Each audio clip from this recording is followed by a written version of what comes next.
All right, I got to go ahead to start with the talk now.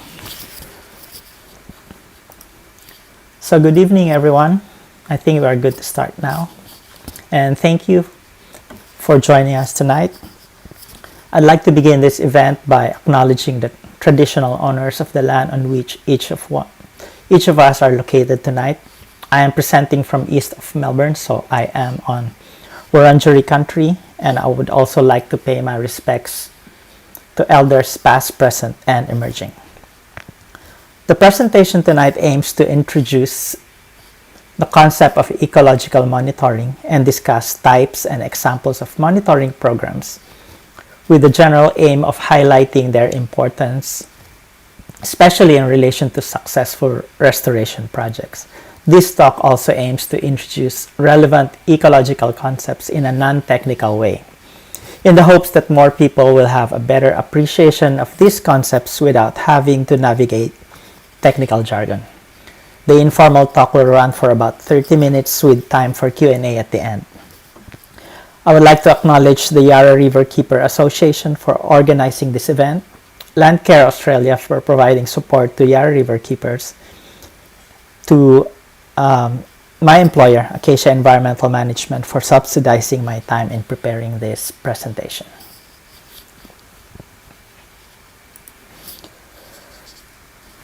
So I don't normally do this, but from the numerous webinars I've attended, I've learned that putting a face to a name sometimes helps with getting the online message across.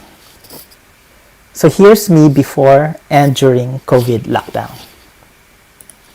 But seriously, as the title page states, I'm an environmental consultant at Acacia Environmental Management, where I lead environmental and ecological consultancy projects in Victoria. I'm still very young, but I have over 20 years experience in environmental monitoring, assessment, and management. That basically means I just started working when I was 5 years old. I have degrees in environmental technology, ecology, and marine biology, and currently doing postgraduate studies at the University of Melbourne. I have very broad experience including wetland management and water quality monitoring in Florida, coastal resource assessment and monitoring in Southeast Asia and the Middle East, urban planning, habitat restoration, and habitat creation in Asia, and finally, water quality monitoring and ecological assessments in Victoria. Okay, that was long. Okay, some information for tonight before we proceed. All attendees are on mute for the duration of the presentation. To ask a question, please use the chat feature located at the right of the screen, and we will try to answer all your questions at the end of the presentation. A copy of the slides will be provided, and a recording will be available on the Yarra River Keeper and Acacia websites. References cited will be included with the slides to be provided later as a follow-up material. And when you get bored, you can look at the presentation outline on the left of each slide so you have an idea of how long you have to endure my talk. Alright, so let's begin. Oxford Dictionary defines monitoring as to watch and check something over a period of time in order to see how it develops so that you can make necessary changes. Synonyms of monitoring include track and follow. Ecological monitoring has been defined by Lindenmayer and Likens as where repeated field-based empirical measurements are collected continuously and then analyzed, and then they further defined in a newer publication as the process of purposefully collecting information to track and understand changes in ecosystem structure, ecological processes, and ecological services that ecosystems provide. Among the more famous long-term monitoring programs is the Smithsonian Tropical Research Institute's Barro, Colorado, which is actually the hilltop of a tropical forest turned into a man-made island as a result of the construction of the Panama Canal. It is considered the most intensively studied tropical forest in the world, since they started monitoring the island in 1923. In fact, part of my master's scholarship was based on the principles of this long-term monitoring program, which was to establish a common monitoring protocol in 5 global centers, but underwater. Among the earliest in Australia are the monitoring programs in Coonamoor Vegetation Reserve in South Australia, the Alpine Long-Term Monitoring in Victoria, and the Australian Institute of Marine Sciences Long-Term Monitoring Program in the Great Barrier Reef. Obviously, there are other types of programs that have been done for a long time, as seen in this table, but they may have been discontinued or have big gaps in between. TERN, or Terrestrial Ecosystem Research Network, is Australia's land ecosystem observatory where they measure key terrestrial ecosystem attributes over time, from continental scale to field sites at hundreds of representative locations, and openly provide model-ready data that enable researchers to detect and interpret changes in land ecosystems. Their ecosystem surveillance sites cover 750 plots, which have been monitored since 2011. Professor David Lindemeyer's group has been undertaking long-term monitoring in southeastern Australia since 1983, where they monitor landscape biodiversity changes over time in response to a number of factors, including vegetation restoration, new revegetation plantings, traditional farming practices, pine plantations, logging activities, intervention programs, fire, and grazing. They monitor a total of 1,219 permanent plots, ranging from Powelltown in Victoria to Warwick in Queensland. Lindemeyer and Likens identified 3 broad kinds of monitoring. They described curiosity-driven or passive monitoring as monitoring typically devoid of specified questions or underlying study design, and with little or no purpose other than curiosity, and with no underlying experimental design. They identified passive monitoring as having the following limitations. First, it is not hypothesis-driven, and second, it lacks management interventions or different experimental treatments that facilitate scientific understanding about ecosystem responses to natural or human disturbance. A second type is mandated monitoring. It is when environmental data is required to be gathered as a stipulated requirement of government legislation or a political directive, such as monitoring of weather, air quality, or river flow, funded by governments and conducted by government agencies. It has been noted that some legislators in the US are hesitant to list a species under the Endangered Species Act, as that would require huge amounts of funding, since that species will have to undergo rigorous monitoring. And mandated monitoring does not attempt to identify or understand the mechanism influencing a change in an ecosystem or an entity.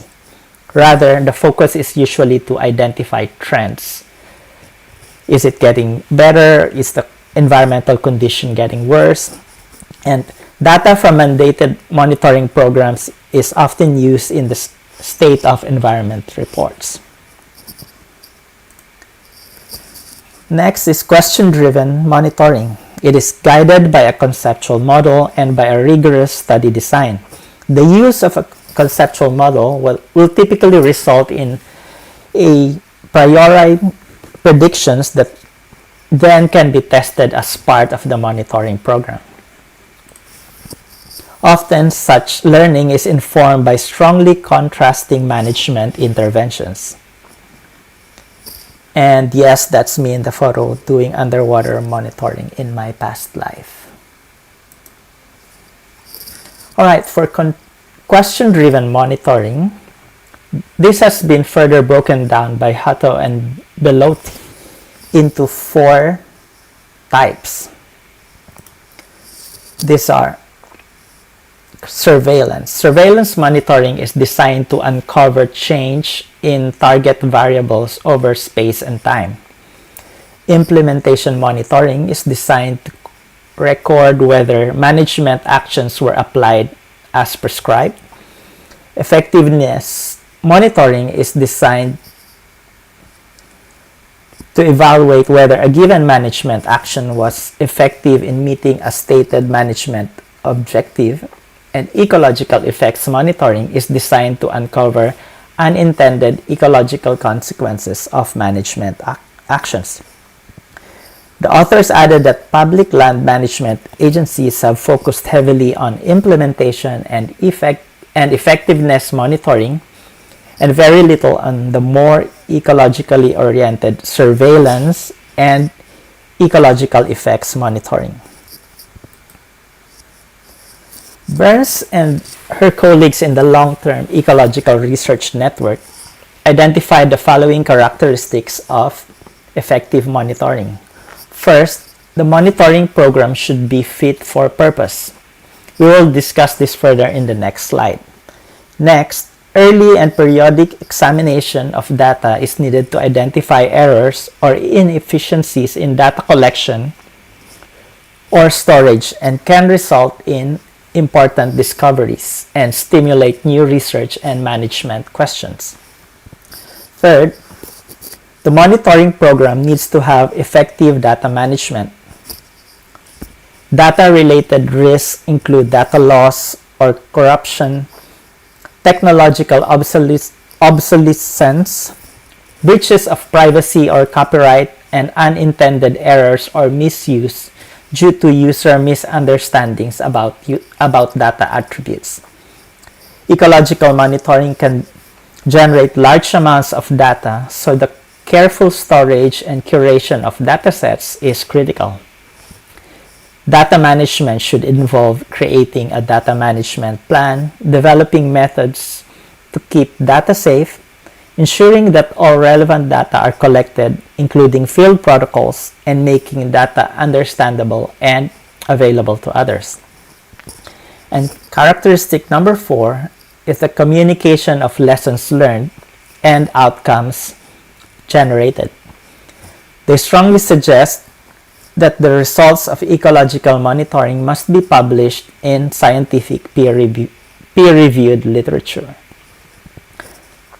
Firstly, the publication process will help to ensure the quality of the work being undertaken.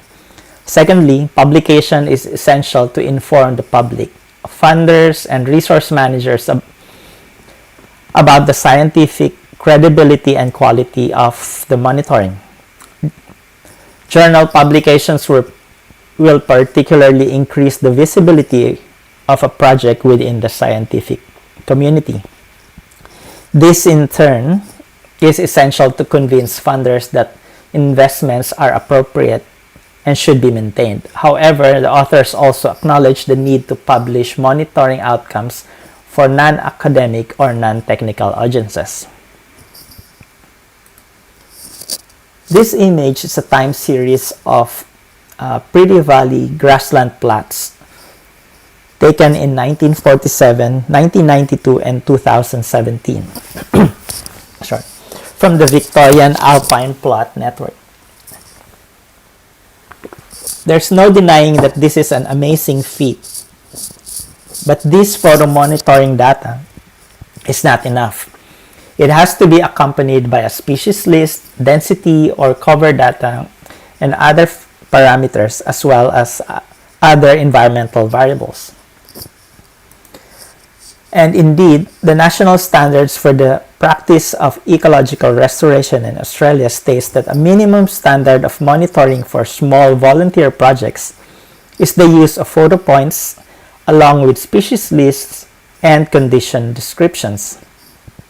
And that photographic and formal quantitative before and after monitoring is ideally undertaken not only at the restored site, but also at untreated areas and any actual reference site. So let's get into more detail on what the authors meant by fit for purpose.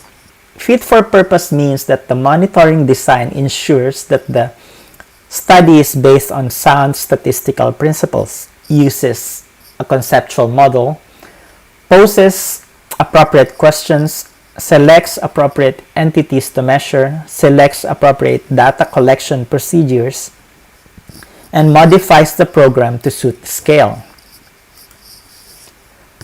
These diagrams show the use of permanent quadrats. Goldsmith stated in his paper in 1991 that where the site is managed in a fairly uniform way and the quadrat is subjected to exactly the same treatment as the rest of the habitat, one could assume quite reasonably that the fixed quadrat provides a good indication of changes. However, the first diagram shows a fixed quadrat at a central representative point which fails to detect change at periphery of site. The second diagram, the middle one, suggests a decline in population as indicated by lower density when total actually remains constant. The third diagram highlights how incorrect fixed quadrat placement can still fail to properly detect boundary changes.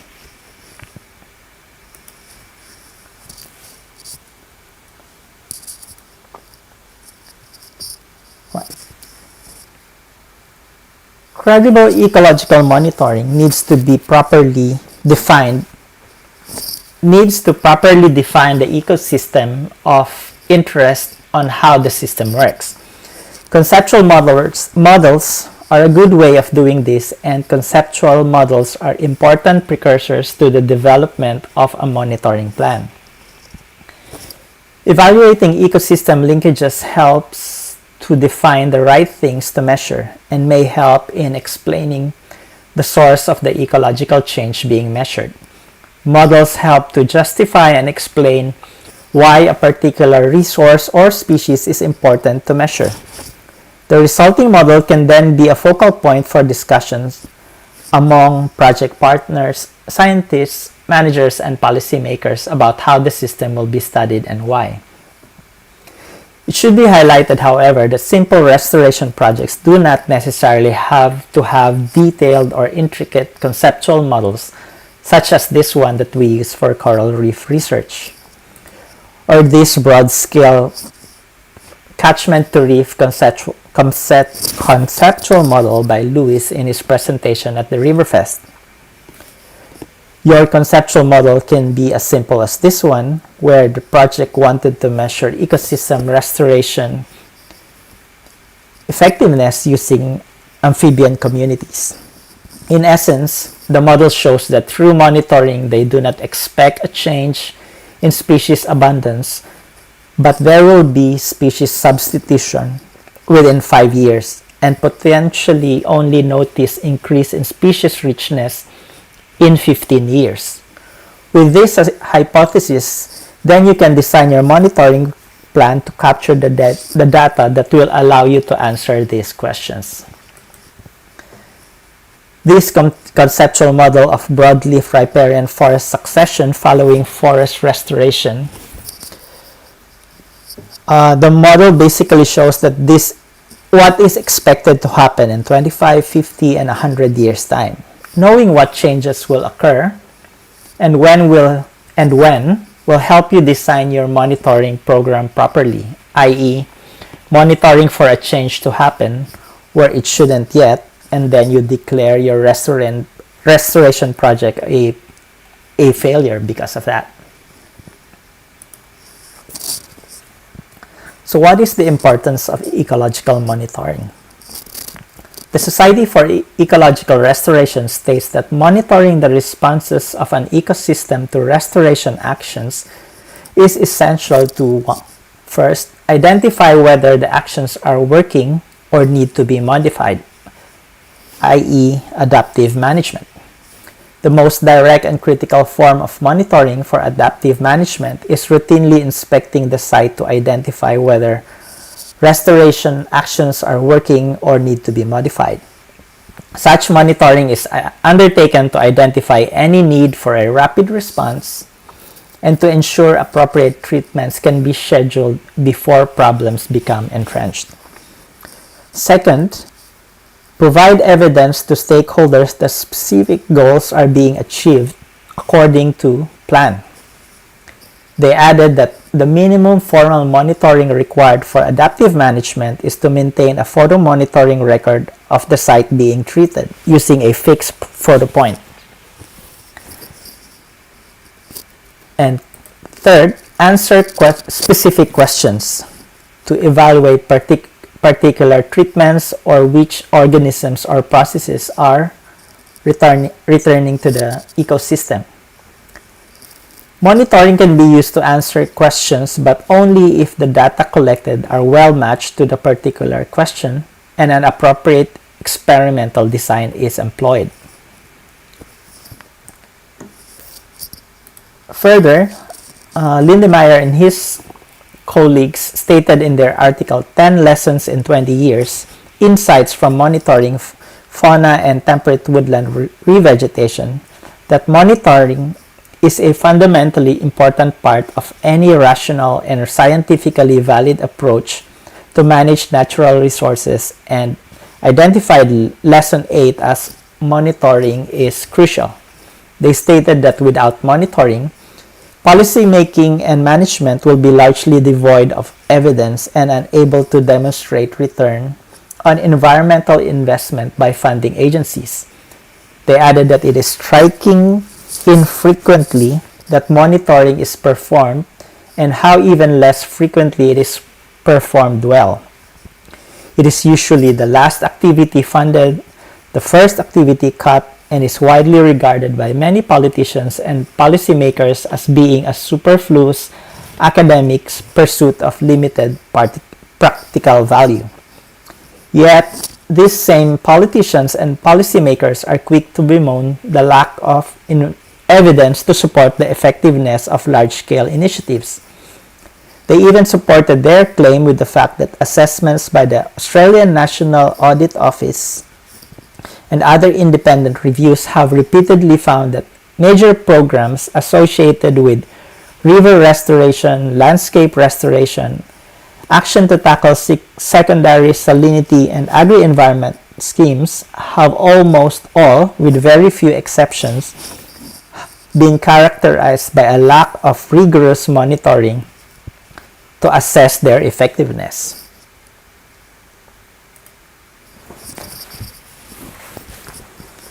Alright, so I would like to state that this is not a criticism of the project, as I can't even imagine the amount of work that was put into these enormous restoration projects, but rather to highlight an observation on how often monitoring has not been considered essential in restoration projects.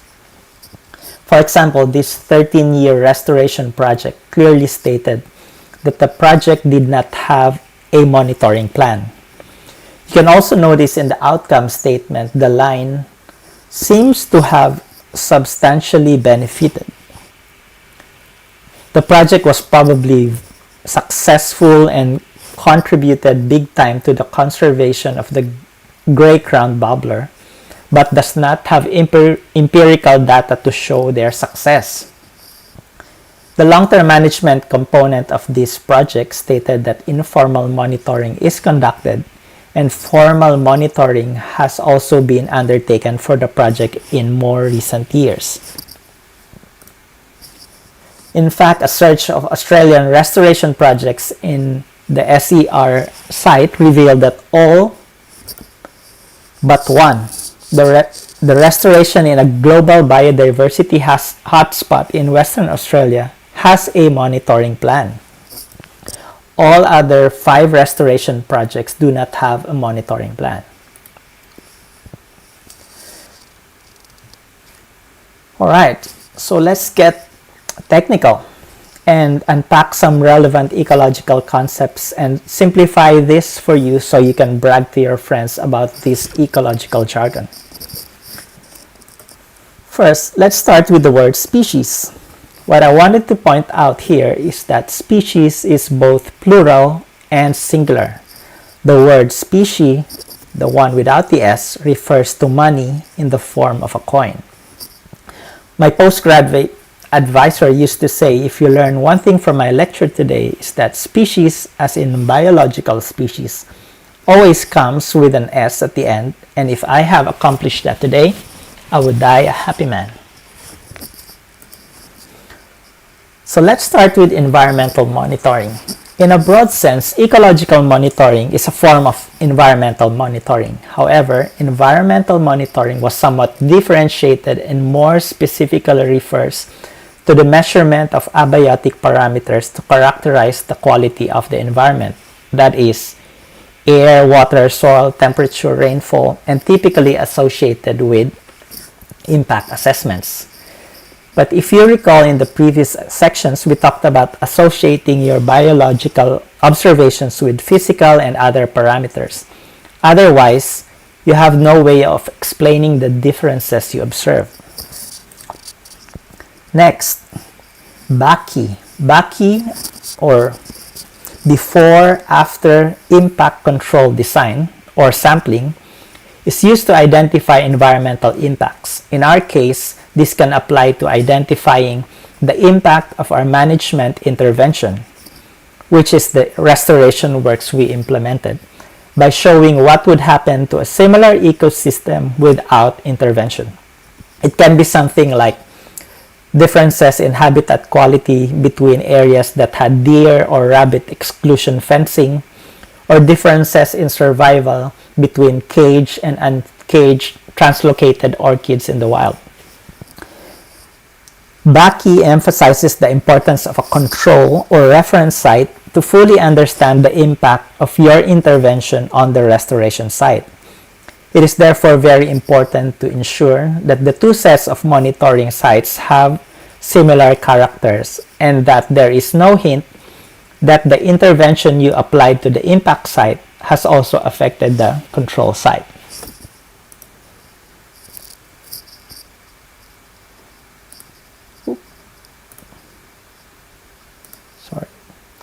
So next is ecological succession. It refers to the series of stages by which a group of organisms living in a community reaches its final stable or climax state, also referred to as primary succession. However, Landscape Australia has an even simpler definition where it says that ecological succession is where colonizer plant species grow quickly to provide organic matter, shelter, and nutrients to their longer-lived neighbors, and defines secondary succession as landscape's evolution from disturbance. These disturbances can range from extreme events such as fire or deforestation to more subtle activities like grazing or mowing.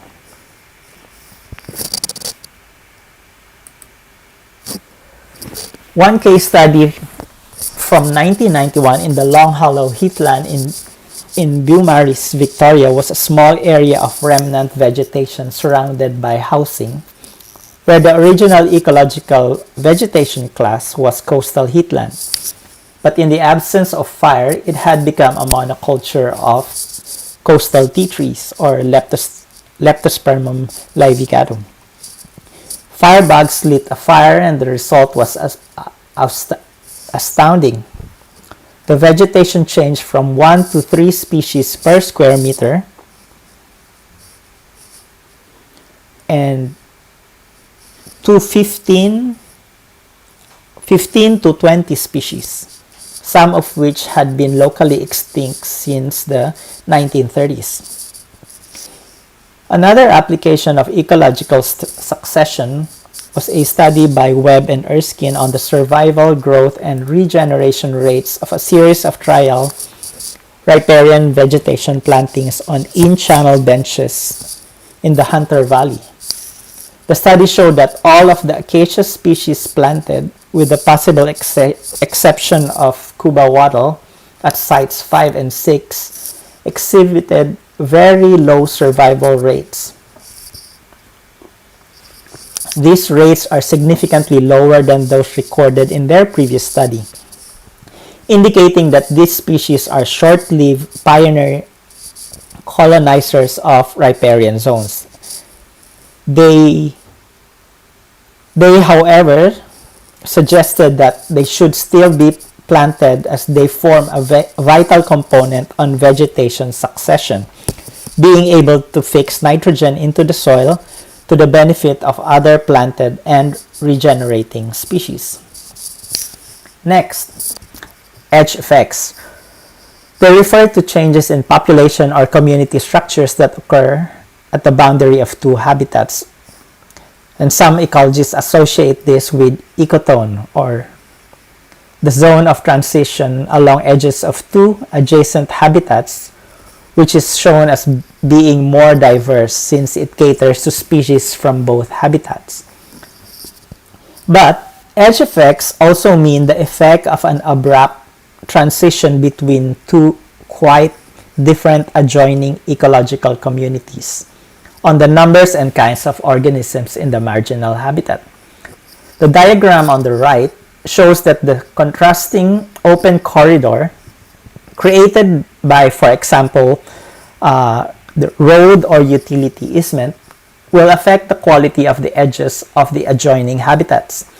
These edges will be exposed to the elements that they were not used to, like stronger winds, more intense heat on the ground, more evaporation, etc.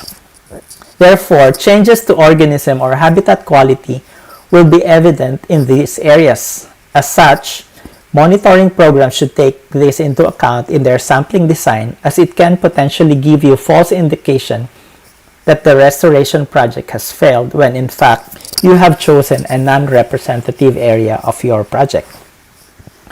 With this knowledge, the selection of monitoring plots become more significant, as it is very tempting to select monitoring areas that are easily accessible.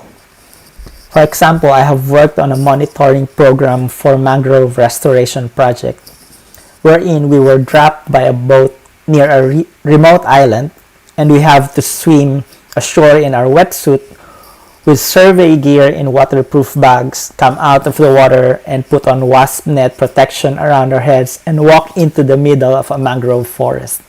All because we can't use the edges of the mangrove forest as a measure of ecosystem health. The diagram on the left shows the differences in edge effect between several small areas and a single large land with the same area. Hence, Aristotle's subheading, "The whole is greater than the sum of its parts." Keystone species refer to a species that plays a significant role in helping to maintain the ecosystems that it is part of. They are species that have disproportionate influence beyond what would be expected by their biomass. The popular example would be how the reintroduction of gray wolves in the Yellowstone National Park in the US restored balance to the ecosystem, including down to insect, bird, and fish communities. The Australian Geographic identified the species listed here as Australia's keystone endangered species. Keystone species are often top predators such as sharks because of the role they play in controlling prey. The southern cassowary, however, is also a keystone species, as it spreads the seeds of as many as 238 plants across northern Queensland. If the dingo was entirely eliminated from Australia, then prey species would doubtlessly suffer. The dingo is not only a keystone species protecting mammal biodiversity in Australia, but it is the most significant constraint on the harmful potential of exotic predators.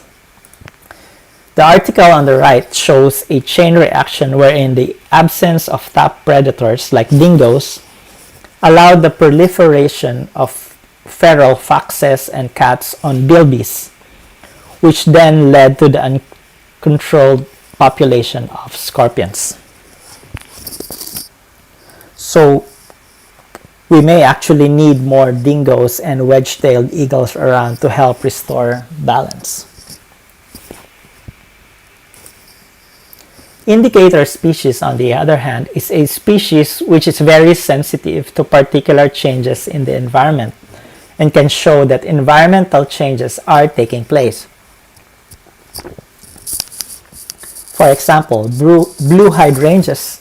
Hydrangeas typically indicate acidic soils. Boxhorn plantain is a useful ecological indicator example of salt concentration in Australian soils, as its leaves get redder as the salt in the soil increases. The change in species composition to samphire, saltbush, and pigface in wetlands, which previously didn't support those species, can indicate saltwater intrusion in some areas. Algal blooms can indicate an increase in nutrients from sediment runoff. The abundance of blue corals can indicate the presence of submarine groundwater discharge. The return of platypus in a waterway, used as indicator of improving water quality.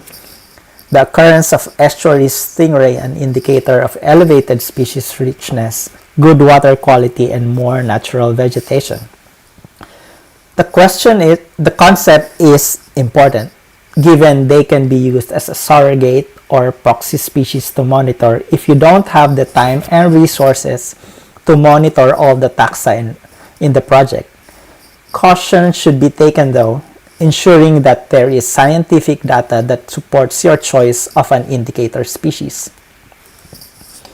Stochastic event refer to unpredictable fluctuations in environmental conditions that affect populations and ecological processes.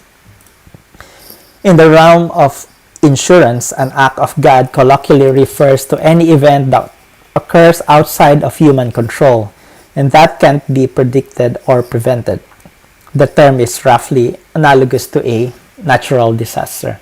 Things like earthquakes, severe weather, and floods are all considered acts of God.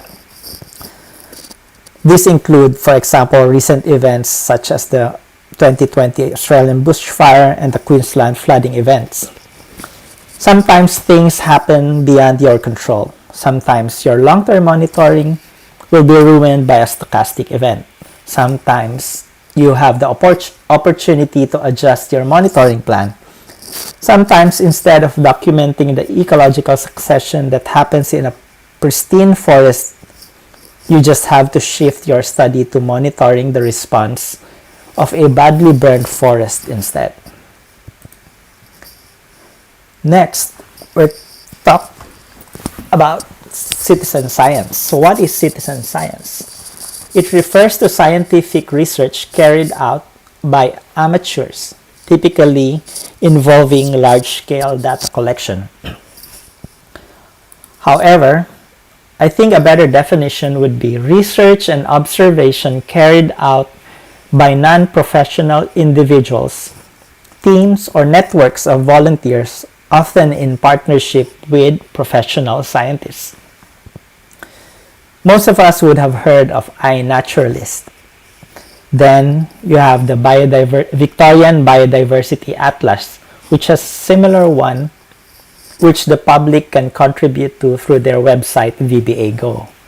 Of course, you have Yarra River Keepers Yarra Catchment Atlas, and then you have Wild Orchid Watch, which is an Australia-wide citizen science project focusing on native orchids. The images on the right is of their color scale photographic card, which they happily distribute to the public for free. You just need to email them and they send it to you for free. Citizen science is very important because it can produce fast and large-scale data.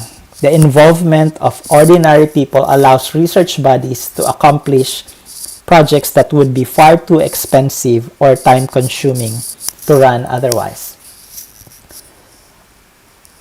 I would like to dive a bit on monitoring and evaluation. So we discussed in the early part of the presentation that monitoring is the routine process of data collection intended to measure whether the program is doing what is set out to do, while evaluation is the systematic investigation of whether a program is effective, whether the activities implemented are having the desired effect. The Society for Ecological Restoration Australasia indicated that adaptive management is based on clear goals and an assumed set of operating objectives that may need to be adjusted by trial and error. Using the best available knowledge, skills, and technology, actions are implemented according to these identified goals, and objectives and records are made of success, failures, and potential for improvement. These lessons then form a basis for the next round of improvements. Adaptive management can and should be a standard approach for any ecological restoration project, irrespective of how well funded that project may be. Oops. The image on the left is a title page of an SERA presentation in the US that I attended. As you can see, the project investigator was very open to sharing his mistakes in his attempts to restore a longleaf pine savanna within his property. And indeed, lessons learned like this can help you evaluate your projects and even refocus the questions you want to answer in your monitoring program. I wanted to quickly talk about this project where I have had the privilege to lead a team of experts to undertake a technical review of the restoration project several years back. My team was tasked to undertake technical review of the Kalang River restoration project in Singapore, wherein 2.7 kilometers of concrete canal was naturalized. The project was about 75 million Singapore dollars, 50 million of which was spent on the river and associated WSUD elements. So we had in-house hydraulic modelers, water resource engineers. I flew in a WSUD specialist from Sydney and a bioengineering expert from the US, i.e. the author of a bioengineering book. And I covered the ecological assessments. I wanted to highlight this project as a good example because the project was, first, well designed and implemented. The evaluation was done at an early stage of the project. That was only after 2 years of construction.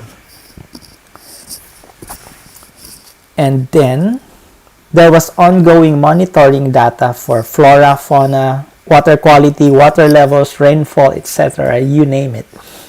Citizen science was very strong as the park has become a bird watcher's paradise. There's a friends group and there are regular field trips by primary and secondary students. So just imagine the amount of data being collected. More importantly, the project proponents were very receptive and open to improving the project.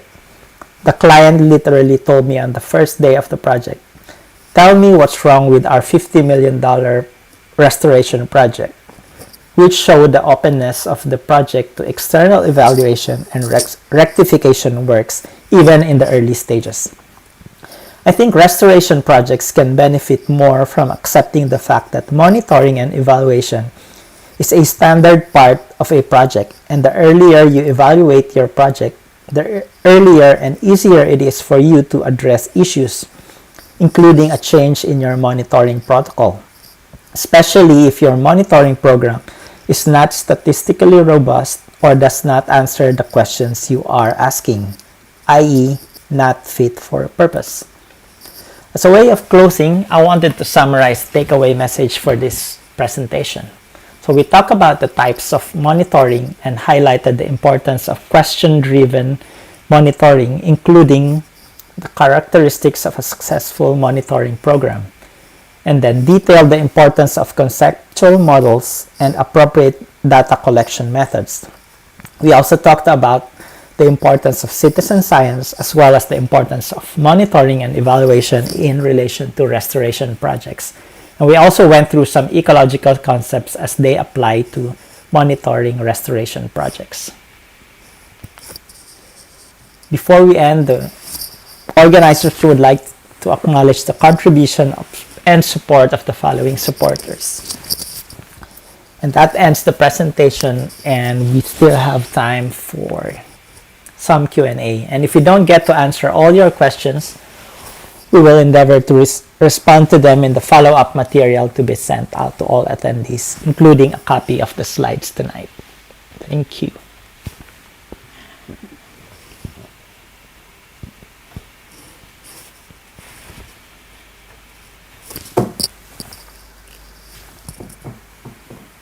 Okay, if I can just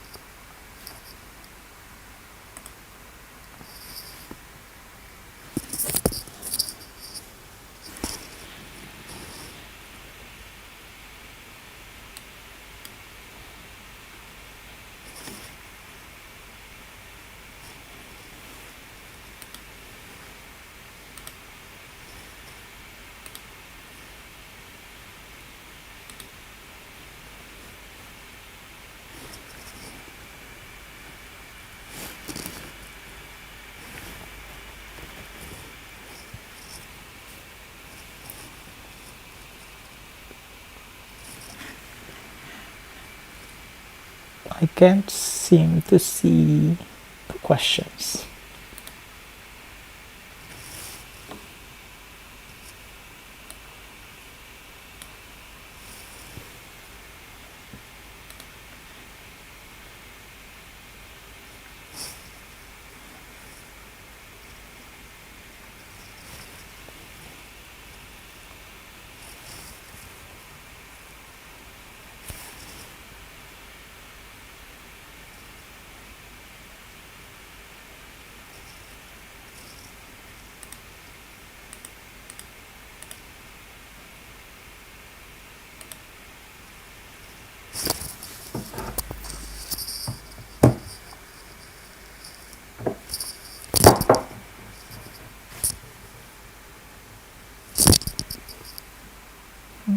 Okay.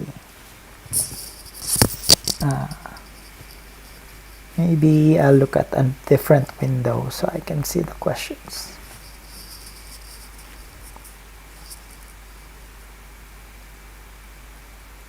Oh, okay. All right, so my screen from the YouTube studio is not updated. I can see the questions now. Okay.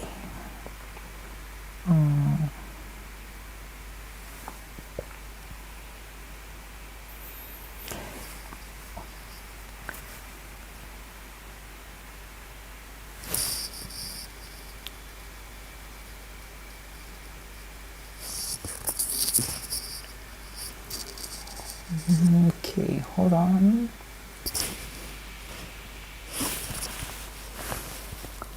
All right. I'm just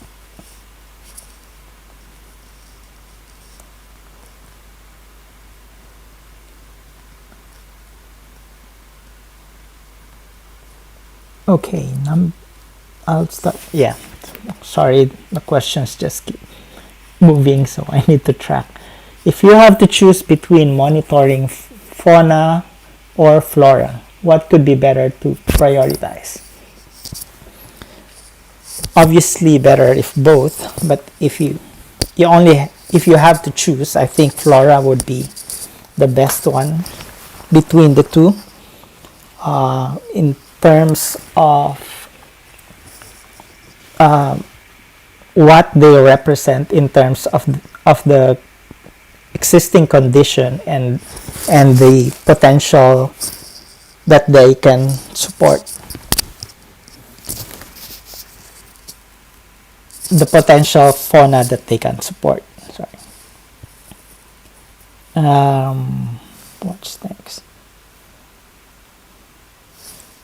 Are there any learnings we can apply to Yarra River, perhaps in urban areas? I hope so. Yeah. Yes. Obviously, all the all the concepts in adaptive monitoring is very important.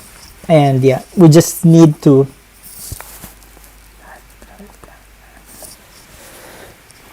work through it properly. And like I've said in the talk, is you need to design your monitoring program properly, and you also need to have the capacity for adaptive monitoring, which flows into the next question, which is adaptive approach fundamental to monitoring.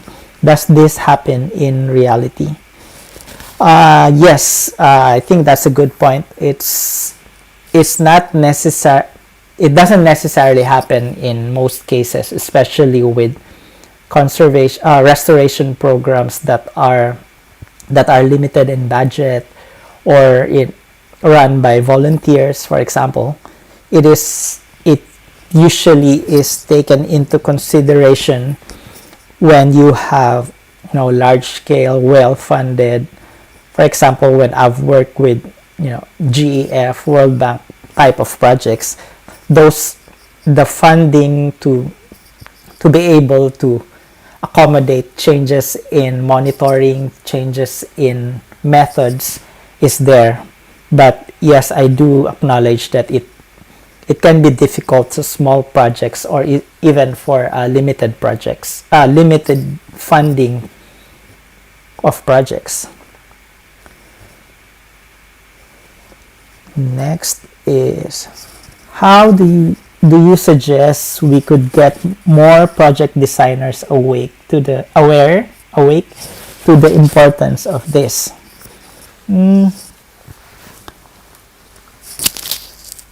Well, similar to this type of talks, especially with the current lockdown situation, there's so much opportunity for everyone to learn from experts, from people or experienced people outside of their industry, but still related to their work. So like this,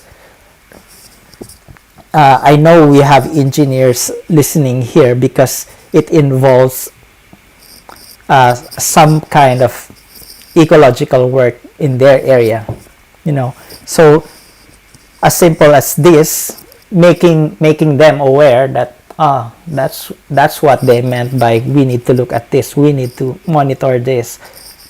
So that's one way. And the other thing is, I guess, it's just we just need to continuously educate people on what is needed, and for people also to be open to what their other colleagues outside of the industry have to say.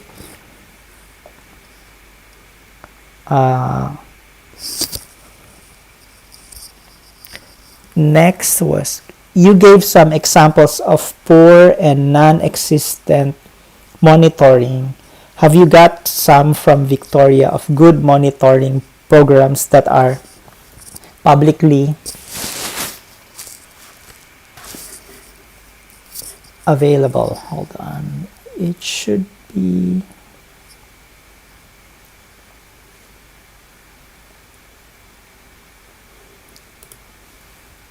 and there. Oops, should be changing.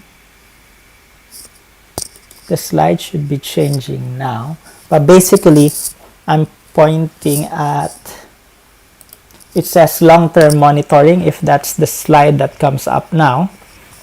So the image on the right is the work of David Linnemeyer's group that has those long-term monitoring programs across those areas in southeastern Australia. And these are very successful ones, and there will be heaps of publication here. You can even just go into that website. It says longtermecology.com. So it's a blog which documents their work in all those areas, and then it has links to all their publications. Okay. Imagine most citizen scientists mainly report novelty species. Most won't report noisy miners but will report king parrots in their yard, for instance. Yes, so I guess part of that point that you're making is that there's a caveat into using citizen science data. You have to be able to have a system to find out if that's applicable for your type of study. So it can simply be a presence absence, for example, or like when it can't be as detailed as saying this species is not present here, just because that species is not easily recognizable. Some people would just say, if they can't identify that to the species level, then they would just identify it to the genus level, which gives you a false negative. You're assuming that that species is not there because people have not been reporting that, but actually it's just that they haven't been able to identify that to that species level. But then those, for other species that are easily recognizable, then they are always reported, which gives you a sense false of abundance or density in some cases. So there are limitations to the use of citizen science data. But I guess one of the main use of that is as simple as knowing the distribution of that species, for example, or a range, geographical range. Someone sees it as far as, say, North Queensland, when before that there have been no reports, then that could be a start of your study, which then still has to be checked. Then next, if I'm not mistaken, you mentioned the 50 million project in Singapore did not work. How well did the client take the news? Is bad news a barrier to not undertaking? Well, actually, it's not that. I didn't see it as it didn't work. It was more of, oh, sorry, I was told to get off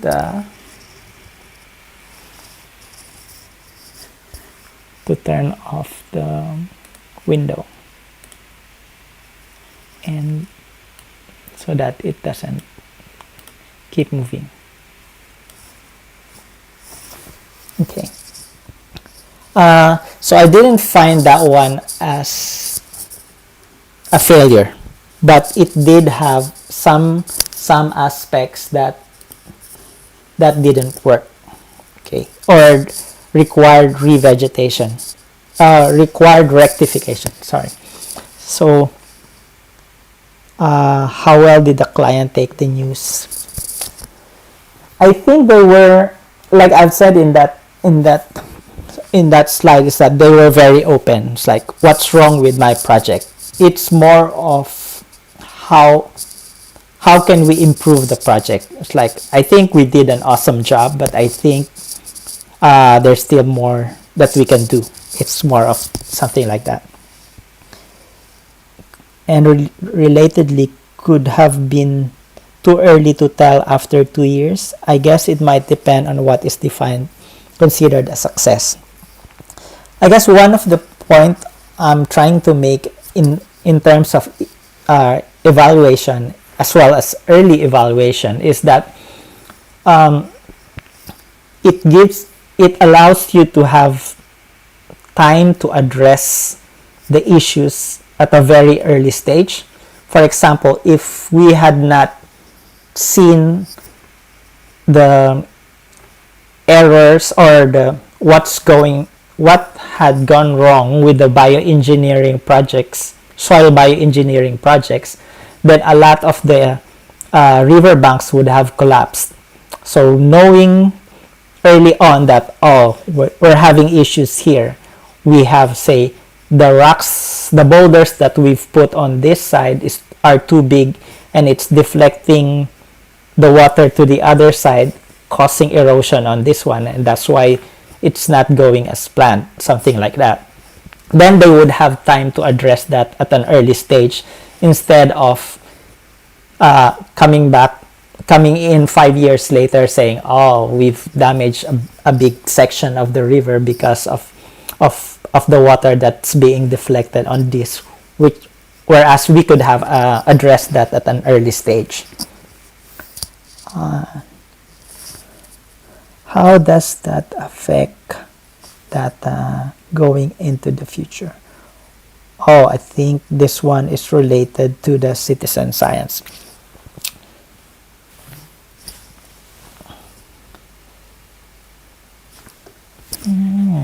Oh, it doesn't show, sorry. There. Okay, hopefully my screen is back. Or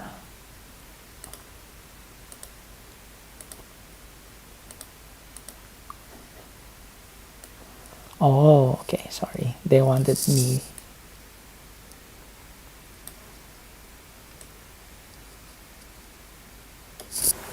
Now I have to shift where the camera is and read the questions. All right.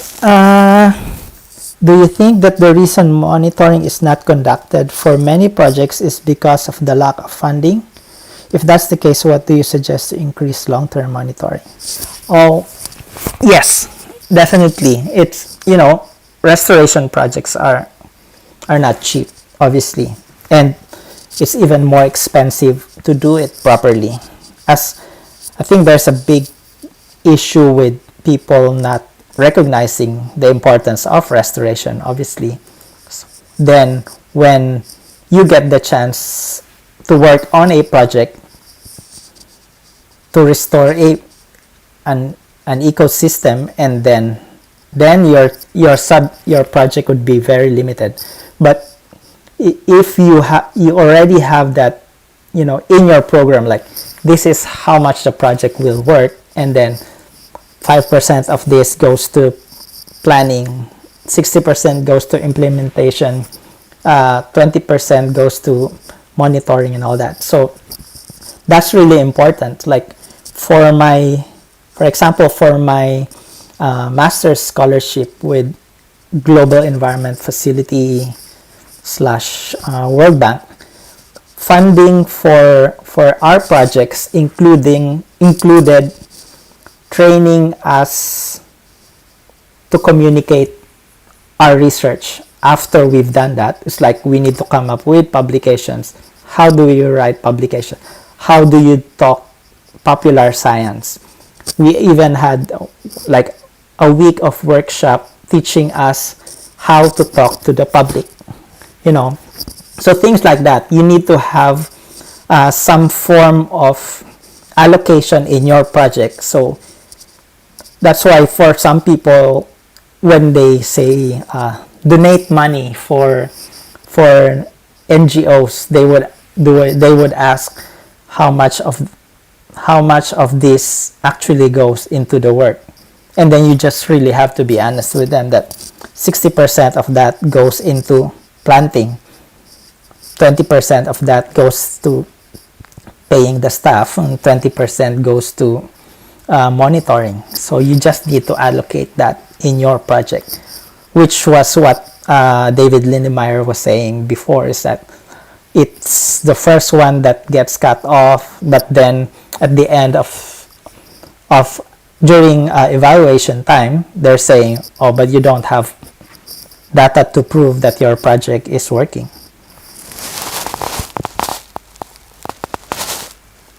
One assumption of managers is that monitoring is not required, is because it is implied that a restoration treatment should work, especially if engineers are involved. Yes, when in my past life doing urban ecology, yes, I did have a lot of problems with engineers. It's because we have a different way of thinking, wherein they are, they're used to looking at it as a box, and then if you calculate something, if this is this is the tensile strength, that will always be the case for their project. Whereas for us, there's always, it might do this or it might do that.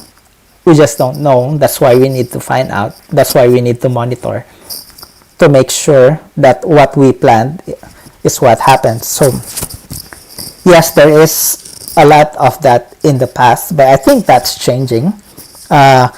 Even with some of the engineers I've worked here in Australia, it's like they already have that concept of, yes, it may not go according to plan because you're dealing with nature as compared with other type of industries. All right.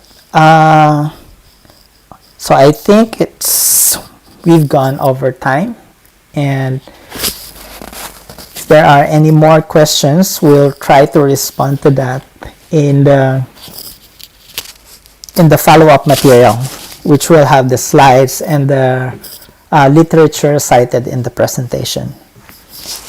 And I think that would be all. It's 7:39, and yes, thank you for that. Thanks everyone for listening in, and thank you for a good discussion. And yeah, we'll try to send through the follow-up material as soon as possible. Thanks everyone.